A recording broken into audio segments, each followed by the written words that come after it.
Maraming salamat po dahil isa po ako sa naging beneficiary nyo at isa rin po ako sa nabago ninyo ang buhay.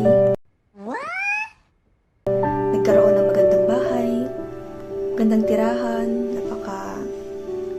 yung maayos na tirahan. Naging part pa ako ng inyo pong programa. Kaya maraming salamat po. At ito po ay matagal naming tatanawin na utang na loob sa inyo. Kaya maraming salamat po. Kahit man po hindi ko man po kayo ulit-uliting pasalamatan or batiin ng araw-araw sa vlog ko. Pero sa puso ko, sa isip ko, laging kayo po. Kaya maraming salamat po. Sobra-sobra.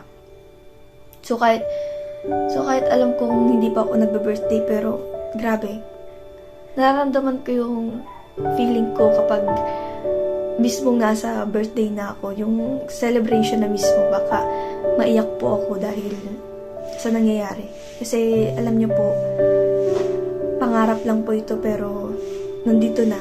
Kaya sobra po ako nagpapasalamat sa inyo. Thank you for watching. Please subscribe sa aking YouTube channel, like, and share.